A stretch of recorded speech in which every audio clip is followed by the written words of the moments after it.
Bienvenue dans l'inconnu.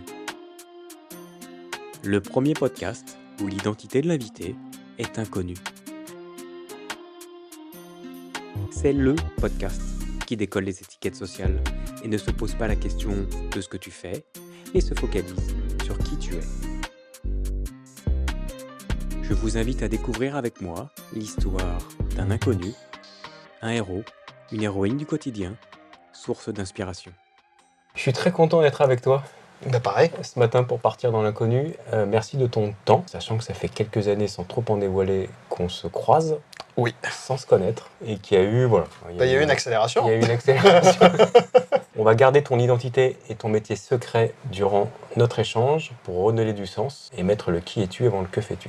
Je suis totalement d'accord et moi je suis très flatté que tu aies eu envie de parler et d'échanger avec moi. Depuis j'écoute ton podcast et je trouve ton concept absolument génial. Et puis surtout moi qui suis très consommateur de podcasts, c'est un truc qu'on n'entend pas. Donc c'est quelque chose que j'apprécie beaucoup. Donc je suis à la fois très fier et très honoré de faire partie de tes invités. Et merci beaucoup de ce retour. Pour commencer, comment tu vas ? Bien, je suis rentré de vacances hier, et puis j'ai encore une semaine de vacances, donc ça va aller encore bien. Donc ça va très bien.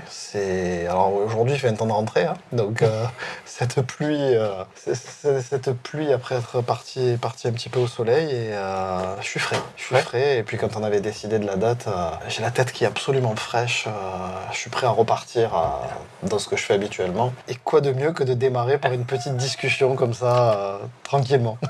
Cool. Est-ce que tu peux nous dire où nous sommes ? Nous sommes à Marseille, la plus belle ville de France. Nous sommes sur mon lieu de travail, nous sommes dans mon bureau. Peut-être qu'on en parlera pendant l'interview, mais ce bureau, comme je te le disais quand on est arrivé, et même la première fois que je te l'ai montré, celui ou celle qui rentre dans mon bureau saura exactement qui je suis, et du coup sera assez surpris par rapport à ce que je fais. On est quand même un peu dans un musée, une ode, un hommage à toute la pop culture, des années 80, 90, on va même aller jusqu'à aujourd'hui, 2000, 2010, 2020, même un petit peu avant. Donc là tu es dans mon univers à moi. Ouais, c'est un super univers, j'adore beaucoup, j'aime beaucoup. Je peux pas trop en dire plus, peut-être qu'à la fin. Il y a 2-3 références qui sont... On est un petit peu de la même génération. Ouais, non mais c'est ça. Je te propose de partir au hasard de la discussion. Allez. On a cette fameuse besace. Que je vois enfin en vrai, parce que sur les podcasts on l'entend, la besace. Est-ce que tu veux tirer au hasard ou le choisir ? Non, le hasard. Allez, jaune, ça te va ou pas ? Très bien. Ouais ? Très bien, c'est une des couleurs préférées de ma fille. Elle adore le jaune. Eh ben, gardons le jaune alors. Est-ce que je te redis les thématiques ou tu pars au hasard de la discussion comme ça ? Hasard. Vas-y, lance le dé. 6. 6. J'aime bien cette... Il y a quand même un petit coup de pression là. Réussir sa vie. Réussir sa vie. Réussir sa vie, c'est un sujet qui évolue. C'est-à-dire que quand j'étais jeune, pour moi, et poussé par mes parents, et sans leur coup de pied au cul, j'en serais pas là où j'en suis aujourd'hui. Quand tu es jeune, réussir sa vie, c'est bien travailler à l'école, faire de belles études supérieures, avoir un bon métier et bien gagner ta vie. Et ça, à la limite, on a discuté un petit peu avant, c'est pas un crime de bien gagner sa vie du moment qu'on le fait correctement. Et aujourd'hui, à mon âge, réussir ma vie, c'est passer du temps avec ma femme, passer du temps avec mes enfants, essayer de voir un petit peu plus mes potes, ma famille. En fait, ma vie, c'est ça. C'est ça, et à la limite, mon travail, c'est ce qui va me permettre de rendre peut-être ma vie un petit peu plus sympa. Mais ça, voilà, ça change. Ça a changé quand ? Tu vois à peu près le moment où il y a eu ce déclic de... Le switch, alors je vais dire un truc d'une banalité, mais évidemment la naissance de mon premier. Ok. J'ai eu l'impression que tu remets l'église au centre du village quand tu as ton premier enfant et que tu l'as dans tes bras, et qu'à partir de ce moment-là, tu sais que tu ne vis plus pour toi. Ça veut pas dire que tu deviens esclave de cette nouvelle vie de parent, pas du tout, parce que c'est juste absolument génial, et ça a tellement plus de saveur de vivre pour ses enfants, de vivre avec ses enfants, de partager ça quand on a la chance d'avoir une vie de couple un peu géniale, ce qui est mon cas, de partager ça, d'être parent, d'être avec ma femme, d'être avec mon fils, et puis après ma fille qui est arrivée un petit peu après. Le switch il se fait à ce moment-là. Tu n'es plus là dans une course effrénée dans le travail à chercher à gagner plus, à avoir plus de reconnaissance. C'est important de l'avoir, ça, parce qu'il faut avoir. J'aime bien avoir mon petit équilibre. Peut-être qu'à la fin, quand on parlera de ce que je fais, j'ai besoin de cet équilibre-là, mais cet équilibre-là ne me définit plus. Aujourd'hui, je préfère qu'on dise, qu'on parle de moi comme un mec fan de pop culture, un mec qui n'a que ses enfants et sa femme à la bouche, qu'un mec qui fait ce qu'il fait actuellement, quoi. Et c'est surtout, tu t'aperçois que c'est ça le plus important, même ce qu'il y a à côté. Si tout s'arrête, tu trouveras toujours quelque chose d'autre à faire. Par contre, la famille, les enfants, tout ça, c'est... Enfin, je veux dire, quand mes enfants ils me disent « tu es le meilleur des papas », j'ai l'impression d'avoir réussi quelque chose, quoi. Ok.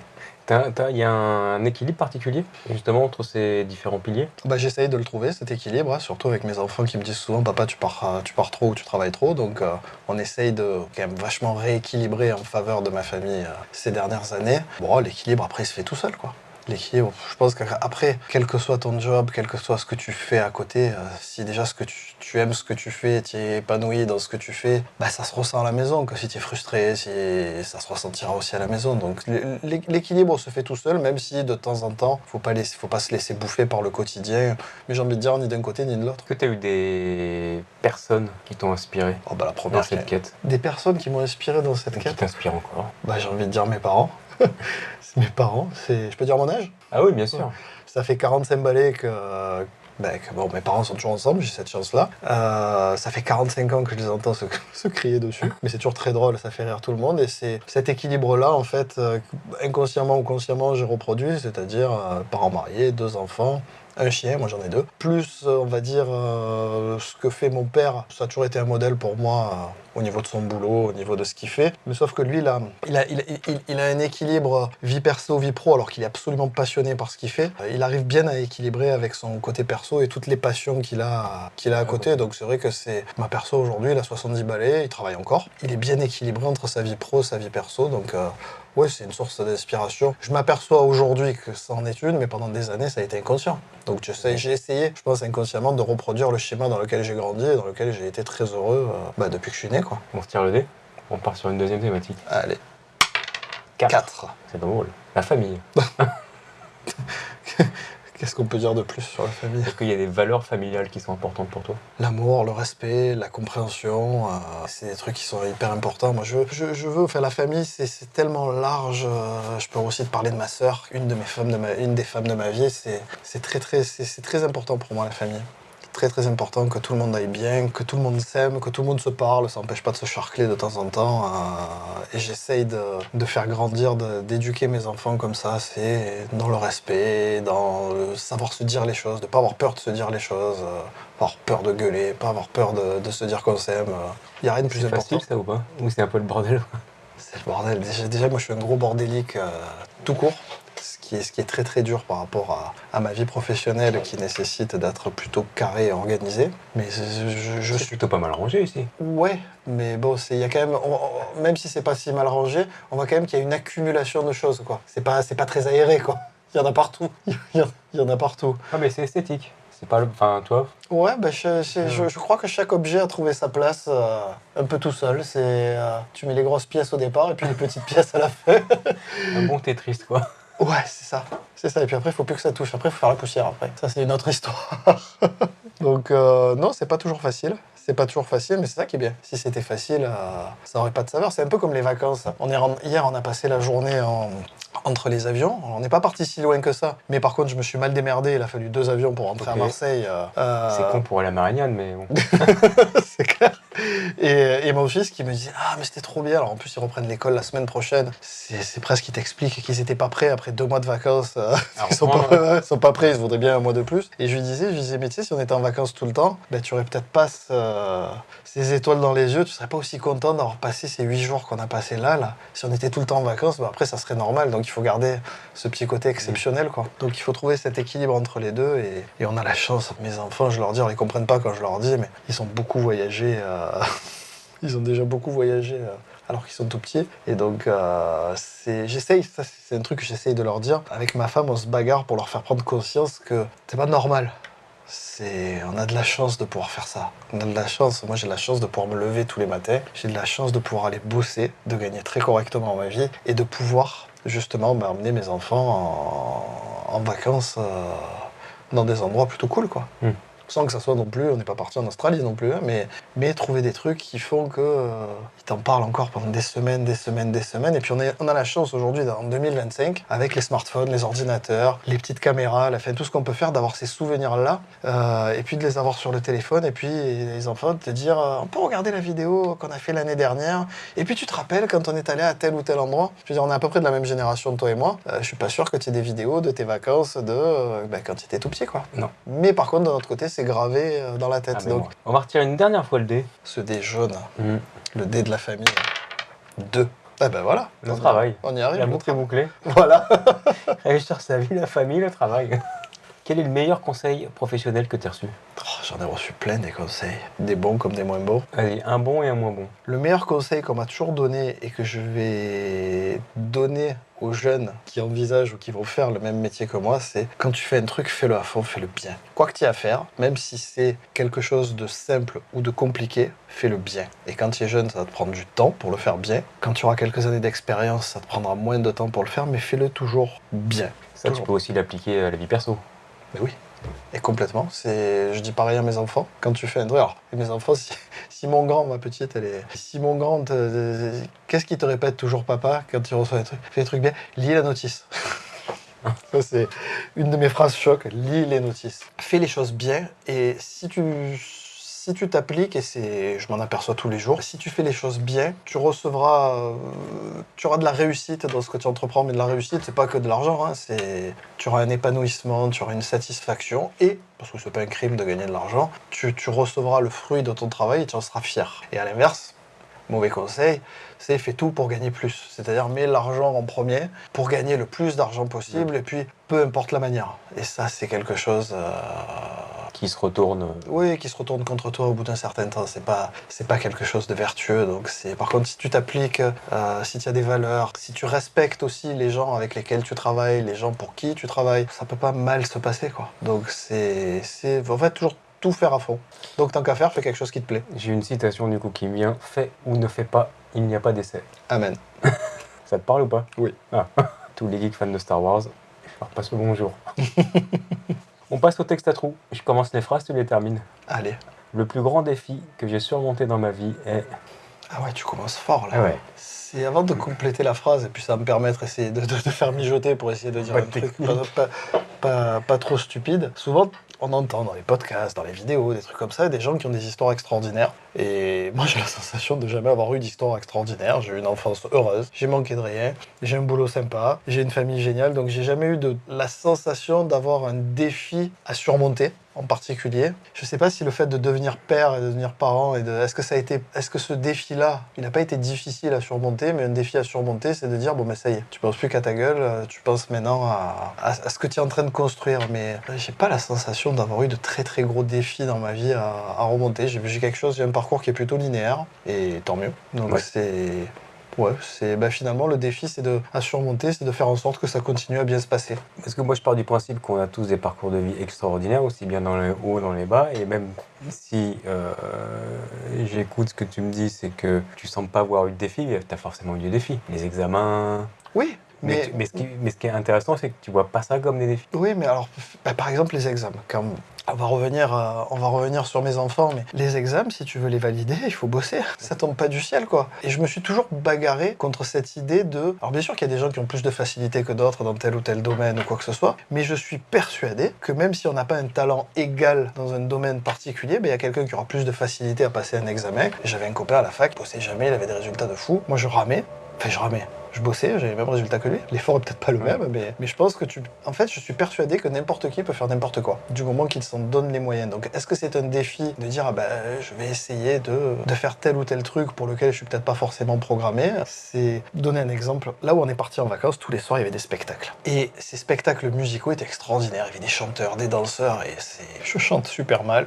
Je danse, je suis aussi souple qu'un poteau en fer. Enfin bref. Mais je suis persuadé que si je devais prendre des leçons de chant ou de danse, sans peut-être arriver au niveau des gens que j'ai vus, au bout d'un moment, peut-être que ce qui sort de ma bouche serait un peu plus sympa à écouter. Et je pense qu'avec du boulot, on arrive à tout. Et il faut pas se cacher derrière des trucs de dire « Ah non, mais moi, je suis pas fait pour ça. » Si t'es pas fait pour ça, mais que tu as envie de le faire, donne-toi les moyens de le faire. Ma plus grande source d'inspiration? Mes parents. Ok, on en revient aux parents. Ouais, pourtant j'en ai reçu des coups de pied au cul, hein, mais bon, merci papa, merci maman de m'avoir mis tous ces coups de pied au cul, mais c'est une inspiration d'avoir une vie familiale équilibrée, des enfants qui ont pas trop mal réussi, avoir une famille plutôt soudée, c'est bien. Ça, est-ce que c'est un défi en soi? Oui, parce que c'est ta famille, tu la choisis pas. Donc t'as eu des petits défis là-dessus aussi, non? Oui, on en a eu, Ouais. mais pas plus, pas moins que tout le monde, quoi. Ok. Il peut y avoir des clashs dans des familles. Après, reste à savoir si tu veux que ça s'arrange, si tu veux pas que ça s'arrange. Pas grave d'ailleurs, dans un sens comme dans l'autre. Et ça, c'est des petits défis. Mais moi, tant que j'ai mon noyau très très dur qui fonctionne, pas grand chose qui peut me toucher après derrière. La dernière fois que j'ai cuisiné? Dernière fois que j'ai cuisiné, cet été, je suis le préposé au barbecue et aux pizzas à la maison. Ok. Donc, est-ce qu'on peut appeler ça de la cuisine? Ouais. Bah oui, c'est la cuisine. Oui, parce que c'est en bon geek qui se respecte, c'est mettre un morceau de viande sur un barbecue, c'est pas juste le mettre ça. Ça m'arrive de regarder des vidéos YouTube sur comment faire une bonne côte de bœuf, Ah ouais. comment faire une pizza. Ah ouais, je te Donc confirme. c'est cuisiner, cuisiner ça m'arrive souvent. Et puis du coup, tu as mon fils et ma fille qui me disent la meilleure pizza, c'est celle de papa. Ouh, c'est bon ça. Donc c'est un statut qu'il faut... Qu'il faut garder. Ah ouais, qu'il faut garder, qu'il faut entretenir. Et quand on a mangé une pizzeria, on peut le dire, je rentre d'Italie. Il y avait de la pizza. Et en Italie, tu peux manger des pâtes et de la pizza, c'est bon partout. La pizza qu'on a mangée, ma fille m'a dit « Papa, ta pizza, elle est meilleure. » Pas sûr qu'elle avait raison, mais je l'ai pris, ce compliment. C'est dit avec amour, quoi. Voilà, c'est ça. Côte de barbecue, côte de bœuf, et très bien, je note. Ouais. Oh, à l'occasion, il va falloir qu'on s'en fasse une. Si on rajoute C'est ma ça, dernière t'as passion qui est sur mon t-shirt, il y a moyen qu'on discute et qu'on se fasse un truc sympa. Avec grand plaisir. Et puis après, du coup, ça emmène directement sur la deuxième partie de ton t-shirt. Exactement. On passe à la question d'un inconnu. Tu le sais, chaque inconnu, Pose chaque une invité, il me pose une question au prochain invité. Je vais donc te poser la question de mon dernier invité. Sur 365 jours dans l'année, combien de jours tu dire que tu as été heureux, souriant, épanoui? 365. C'est bon, ça. Ouais, tous les matins je me réveille. Peu importe la journée qui m'attend au boulot, peu importe si j'ai eu des emmerdes à tel ou tel endroit ou quoi que ce soit. Tous les matins, je me réveille. J'ai 2 enfants en bonne santé, j'ai une vie de couple qui est super. Ma famille va bien, tout le monde va bien. Ça peut arriver que je me réveille, que j'ai eu des journées où j'ai été stressé, mais il n'y a pas une journée où je me suis pas dit tu as de la chance. Tu sais que je vais couper ton prénom, mais c'est pas bien grave. Désolé. Ah bah oui, mais là on est dans le flux de... C'est ça, mais c'est ça qui est bon. Mais c'est pas grave, c'est pour ça que je vais laisser le flux, mais je vais te péter un petit bip. Et tu penses que c'est inné ou acquis d'avoir tout le temps la banane comme ça, même si tu le dis, t'as des... Non, ça se travaille. T'as des emmerdes au boulot, tu peux avoir des soucis. Ça se travaille, et puis Et ça se travaille comment alors? il faut relativiser. Comment tu relativises? T'as des tips, des... Pour relativiser? Ouais. Je crois qu'on a compris depuis le début ce que c'était mon moteur. Les enfants, ma famille. Si tout le monde va bien à ce niveau-là, qu'est-ce qui peut m'arriver? Il ne peut pas m'arriver grand-chose. Même si, alors j'ai tendance aussi à ne pas écouter les infos. Donc ce qui je pense est un bon conseil, c'est de ne pas écouter les infos, surtout quand tu les écoutes quand même un petit peu en ce moment. Tu as l'impression qu'il n'y a pas grand-chose qui tourneront dans le monde. Donc je pense que tu peux choisir d'être heureux. Alors peut-être qu'il y a des gens pour qui c'est plus difficile que pour d'autres. Ça, je peux l'entendre tout à fait, et qui auront peut-être des vrais challenges, des vrais défis à surmonter, plus gros que ce que moi j'ai pu avoir. Et ça je peux l'entendre. Mais je pense que tu peux choisir d'être heureux. Tu peux choisir de te dire que finalement tout va pas si mal quand il y a des moments, des coups de mou. Alors bien sûr, il y a heureux plus et heureux moins. Mais même les moments où je suis pas, où j'ai la tête à l'envers, où je suis stressé, où il y a des choses qui me contrarient, j'essaye de relativiser. En revenant au socle familial. Ouais. Ok. C'est la base. Ouais, la base. Et puis pas que le socle, ouais, mais familial au sens large, c'est-à-dire la famille que tu n'as pas choisie, celle que tu as choisie, c'est-à-dire les amis. Et en fait, ouais, ça tombe pas du ciel. Hein. C'est comme faire fonctionner un couple, comme fonctionner avec tes enfants, fonctionner avec tes potes. Il faut y mettre un petit peu du sien, quoi. On peut appeler ça des défis. Ouais. Ah, toi qui as des défis finalement. Ouais. Il n'y a pas que les examens. Oui, c'est vrai que ce défi, ça n'a pas forcément une connotation négative quand tu y réfléchis, mais il faut faire des efforts pour que ça fonctionne. Après, peut-être qu'il y en a qui ont besoin de faire plus d'efforts que d'autres, il y en a qui ont peut-être des challenges de vie qui sont un petit peu plus exigeants, mais je pense qu'on peut décider d'être heureux. Et moi, j'ai décidé de ne pas me prendre la tête avec des choses... En fait, en vieillissant, les enfants, quand je leur dis votre vieux père, ils disent arrête de dire que tu es vieux. Il faut choisir là où on veut perdre de l'énergie et là où on veut pas en perdre. Je crois que c'est, alors tu sais, il y a des phrases à la con sur internet, et je crois que j'avais vu un truc, je sais plus si c'était pas une phrase de Keanu Reeves qui disait si demain il y a quelqu'un qui a décidé de me prendre la tête en me disant que 1 + 1 = 5, je vais lui dire d'accord. Je vais être un peu dans ce mantra-là. Je décide avec qui je vais perdre de l'énergie et avec qui je vais pas en perdre. Ok. Des fois, c'est plus dur que d'autres. Mais bon. Est-ce que tu as un sujet ou une attitude qui t'énerve? Un sujet de conversation? La politique. Je n'aime pas parler de politique. Et pourtant, si on me lance, je pourrais en parler pendant des heures, mais je ne supporte pas la politique. Je ne supporte pas ça. Pourquoi ? Quel que soit le courant, droite, gauche, milieu, on s'en fout. Parce que j'ai grandi en voyant des hommes politiques qui avaient une certaine stature, qui avaient... Et puis petit à petit, après, en grandissant, tu comprends les enjeux de ceux qui sont à droite, ceux qui sont à gauche, ceux qui sont très à droite, ceux qui sont très à gauche, ceux qui sont au milieu. Et aujourd'hui, j'ai 45 balais, j'ai quand même la sensation qu'on a des gens qui nous gouvernent, qui ne pensent qu'à surtout ne pas perdre le pouvoir qu'on leur donne, plutôt que de se mettre au service du peuple. Mais d'un autre côté, je me dis, putain, si j'étais à leur place, est-ce que je serais meilleur qu'eux, à partir du moment où on te donne pas mal d'argent, mais surtout au-delà de l'argent, du pouvoir. Est-ce que je ferais pas comme ces gens qui nous gouvernent? Je ferais absolument tout pour ne pas qu'on me retire ce pouvoir-là. Donc j'ai beaucoup de mal de parler de politique, que ce soit avec des gens qui pensent à peu près comme moi ou qui pensent le contraire de moi. Et je pense pas que tu puisses avoir des discussions apaisées, donc le sujet qui me gonfle, c'est la politique. Et les attitudes ? Ah bah les attitudes, les gens avec qui... Moi, une attitude qui pourrait m'insupporter avec quelqu'un, c'est quelqu'un que tu pourrais discuter de tel ou tel sujet et qui n'accepterait pas que tu n'es pas d'accord avec lui ou que tu ne penses pas pareil que lui. Alors ça fait revenir sur la politique. Hein. Des fois, j'ai l'impression que ça se généralise. Et c'est pas pour autant que si on n'a pas le même avis, on peut pas ne pas s'entendre. Oui, c'est ça. Bien le contraire. Exactement. Avant de partir, s'il te reste quelques jours, quelques mois avant de mourir, qu'est-ce que tu souhaites pas regretter? Qu'est-ce que tu aimerais faire? Là, pour le coup, je travaillerai peut-être un petit peu moins. Et passer du temps avec ma famille, avec mes potes, faire le tour des gens que j'aime, et ça suffit. Pas besoin de, je vais pas te dire, je vais gravir l'Himalaya 10 fois, faire un tour du monde. Non, on fait des trucs simples. Des barbecues, des pizzas, du pinard, la famille, les amis, les enfants. Pas besoin de faire des trucs très compliqués, mais par contre, on fait que ça. Ok. Ouais, tu profites des autres. Ouais. Tu profites de ceux que t'aimes. Exactement. Ouais, c'est joli. Qu'est-ce que t'aimerais pas regretter? Pour l'instant, je regrette pas grand-chose, parce que je suis persuadé que mon parcours de vie, des fois, tu te dis, j'aurais dû peut-être faire ci, faire ça. Aujourd'hui, si je devais choisir, parce que je pense qu'à 18 balais, moi en tout cas, j'étais pas mûr pour choisir mon travail, ma carrière. Et comment tu l'as... Par défi. Par défi? Bien sûr. Mon père m'a dit, tu ne feras pas ça. Donc je me suis inscrit dans ce qu'il a dit. Ça, c'est un super défi que t'as dû surmonter. C'est bon, ça, en discutant, du coup, on creuse. Ah oui, ça c'est clair. Non, mes parents me voyaient bien faire un truc, et mon père m'a dit, surtout, fais pas ça. C'était pas une interdiction. J'ai dit, tiens, comme je savais pas trop ce que je voulais faire, tiens, je vais faire ça alors. Énorme. Et c'était surtout que, il n'y avait pas Internet, tout ça, pour s'inscrire à l'époque. Donc, je m'étais inscrit, j'étais allé voir le directeur du lycée en lui disant, mes parents, ils voudraient que je fasse ça. On va faire les dossiers, comme ça, ils sont contents. Mais par contre, moi, je veux faire ça. Et il m'avait sorti dans son bureau son Minitel. Donc là, s'il y a des jeunes qui écoutent ton podcast, ils vont se dire Minitel. Et je m'étais inscrit par Minitel. Et quand j'avais reçu les réponses des dossiers que j'avais fait, que mes parents voulaient que je fasse, et malheureusement, il y en avait une ou deux qui s'étaient montrées positives de réponses, mais que j'avais tout déchiré devant eux en leur disant c'est pas ça que je veux faire. Inscrit là parce que, juste pour dire, pour une fois, je vais faire ce que je veux. Énorme. Ça, c'est un beau défi. Ouais. Surtout après, ça fait quoi, 20 ans que tu fais ce métier? Ouais. Ouais, c'est ça, grosso modo? Ouais, 20 ans. Tu t'éclates? Ouais, ça m'éclate, ouais. Mais c'est rigolo parce que ce métier-là, je me suis passionné pour ce métier-là grâce à la vie étudiante. C'est la bringue qui m'a fait aimer ce métier-là. Énorme. Alors à la fin, on en parlera plus. Il faut que tu nous fasses le lien entre bringue et ton métier actuel. Vie étudiante. Ah, mais en fait, c'est la vie étudiante. C'est-à-dire que tous les gens que j'ai rencontrés qui faisaient les mêmes études que moi, que ce soit dans ma ville ou dans le reste de la France, parce qu'il y avait pas mal d'événements qui se créaient, qui existaient, qui faisaient bouger, je rencontrais des gens que j'aimais beaucoup. Et après, naturellement, le reste du temps, entre deux bringues, deux événements, tu fais tes études, quoi. Et c'est un métier qui n'est pas déplaisant. C'est un métier qui n'est pas déplaisant et dans lequel je me serais jamais retrouvé.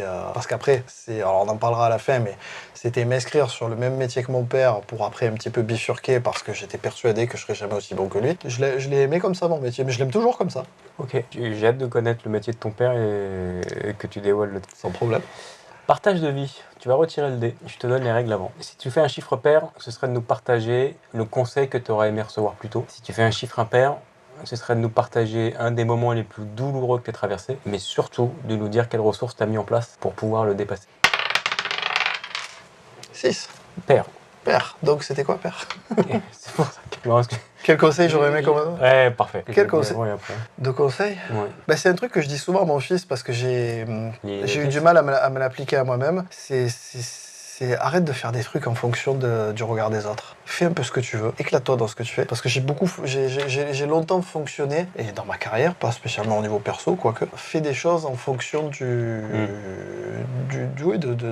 regard des autres. Fais ce qui te fait kiffer, quoi. Et tu t'en fous de ce que les gens pensent autour. Bon, après, deviens pas tueur en série ou dealer de drogue ou truc comme ça, hein.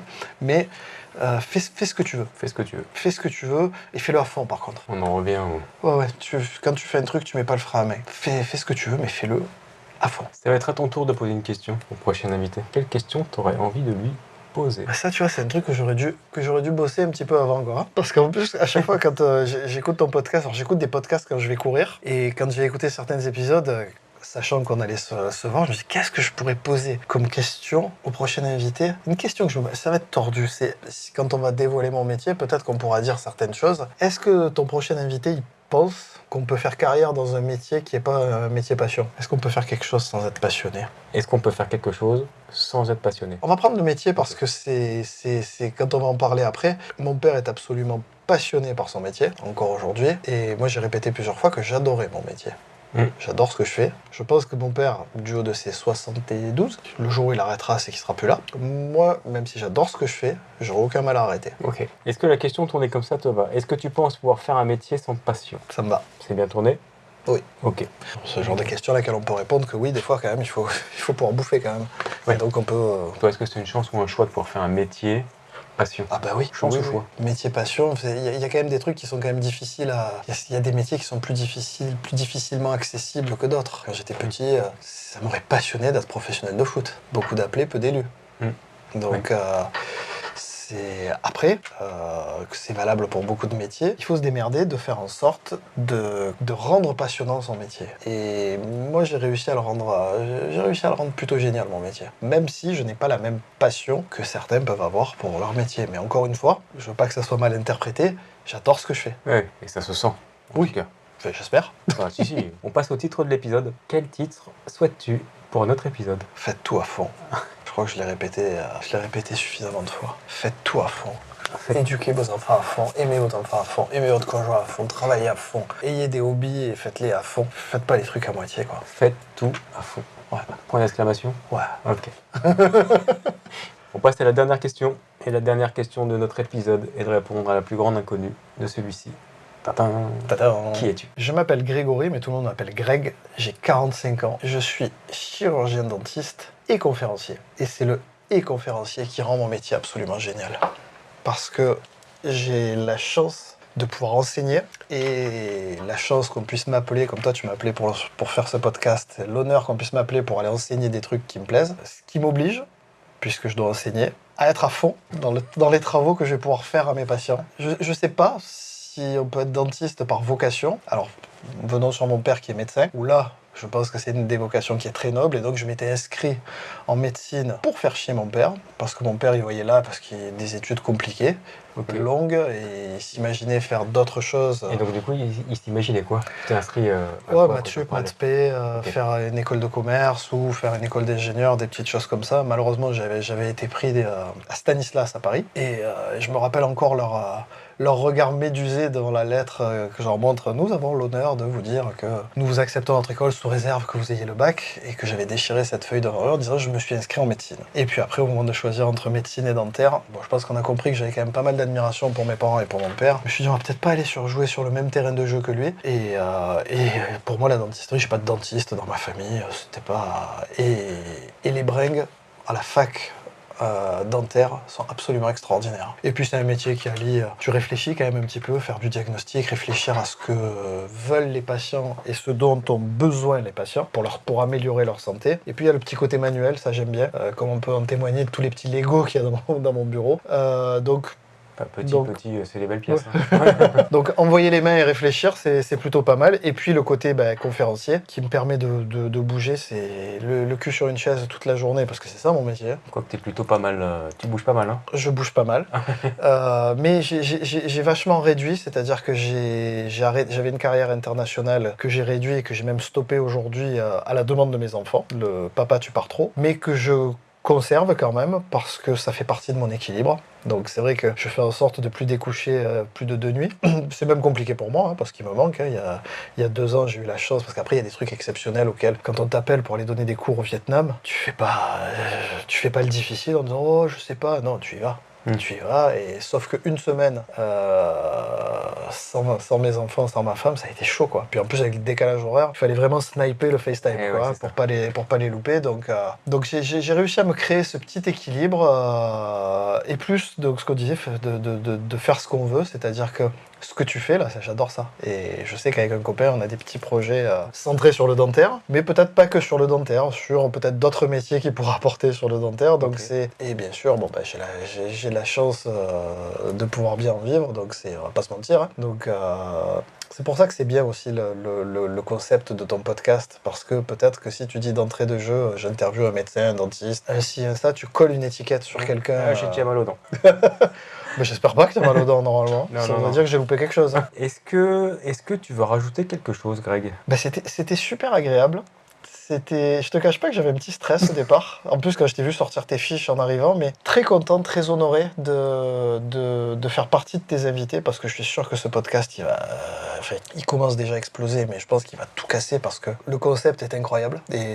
Alors, tu vois, quand il y a des concepts comme ça, je vais te poser une question. Est-ce que tu n'as pas fouillé pour ça? On te dit non, mais il n'y a jamais personne qui a pensé à faire ça? Parce que c'est vrai que moi, les podcasts, quand on écoute, on sait direct qui est dans ce format de podcast, d'interview. On sait tout de suite qui est interviewé, quoi. Pour être très franc, j'ai cherché sans chercher. C'est que les podcasts étaient là. J'avais envie de le faire en écoutant des podcasts, que je suis aussi amateur de podcasts. Je ne l'ai pas vu. Mais tu as le bon exemple de ce que j'ai dit plusieurs fois, quoi. Faites ce que vous avez envie de faire, quoi. Vous avez une envie, faites-la. Vous avez envie de faire un truc, faites-le. Ça marche, tant mieux. Ça marche pas, vous faites autre chose.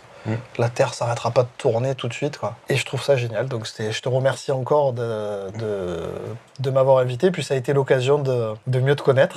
Et puis je pense qu'on n'a pas fini, parce que j'ai un métier qui est sympa, mais c'est vrai que c'est des fois frustrant d'avoir un patient avec qui tu as une relation plutôt cordiale. Te dire putain, lui il a l'air super sympa, quoi. Il a l'air super sympa, j'aimerais mieux le connaître, mais c'est vrai que alors c'est pas très pro, tu n'as pas le temps. La personne a peut-être pas forcément envie, surtout quand on vient me voir. Le nombre de fois par jour où j'entends vous savez docteur, j'aime pas les dentistes, mais pas vous, hein. Heureusement, pas moi. Mais bon, c'est l'entendre 20 fois par jour. Ça aussi, au bout d'un moment, tu l'entends plus. Mais tu fais en sorte que cette expérience que les gens s'imaginent parfois, qui va être très très désagréable, tu essayes de la rendre la moins désagréable possible. Mais donc du coup, ça me permet de mieux te connaître, ça. Et c'est drôle parce que j'ai pas parlé. Mais ça a été ce switch d'ailleurs, tout de suite, de vouvoiement de tutoiement. Ouais, je suis d'accord. Et ça, c'est... Après, je tutoie tous mes invités aussi. Pour moi, c'est important, cette proximité. Et c'est absolument génial. Donc, écoute, je te souhaite beaucoup de succès. Je te souhaite une longue vie à ce podcast, parce que je vais continuer à l'écouter. Et j'ai hâte d'écouter les prochains épisodes. Et puis après, une fois que tu as écouté les prochains épisodes, n'importe quel podcast, après, tu vas fouiller sur les épisodes que tu as loupés, quoi. Je vais instaurer quelque chose avec toi, Greg, avant de déclure. Est-ce que tu aimerais mettre en avant une asso ou une personne, une entreprise ou quelque chose qui fait du bien et qui est bon pour le monde ? Oui, parce qu'à côté de tout ça, moi j'ai une passion pour la photo. J'ai une passion pour la photo et j'ai la chance d'enseigner la photo aux dentistes. C'est un truc qui est hyper important de faire de la photo quand tu fais du diagnostic. Mais j'ai réussi à détourner ça et je tire le portrait de gens du dentaire. Dentistes, assistantes, prothésistes, industriels, peu importe. Au-delà de la passion, du fun que j'ai à avoir créé une série qui s'appelle Skills and Silence, j'ai décidé lors du prochain congrès dentaire de vendre ces photos-là pour donner 100% de ce qu'on arrivera à en tirer de ces portraits à une association qui s'appelle Sourire à la vie. C'est une association qui s'occupe des enfants malades. Donc je pense qu'on avait compris que les enfants, c'est un truc sur lequel je me sentais concerné. Donc toute association qui va aider des enfants malades à faire des choses qu'ils ne pourraient pas faire, et donc celle-là, Sourire à la vie, une association marseillaise, mérite d'attirer de la lumière. Ok, n'hésitez pas du coup à aller sur leur site web, oui, à participer. Participer. Quand vous le pouvez, quand vous pouvez participer à faire des choses, des bonnes actions, il ne faut pas s'en priver quand on peut le faire. Merci pour eux, en tout cas. Et merci pour notre échange dans l'inconnu où le bonheur est parfois caché. J'espère que vous avez tout autant apprécié que moi mon échange avec Greg. N'hésitez pas à nous suivre sur les réseaux sociaux. Je vous invite à partager, commenter. Je vous dis à la semaine prochaine, même jour, même heure. Merci Greg. Merci à toi.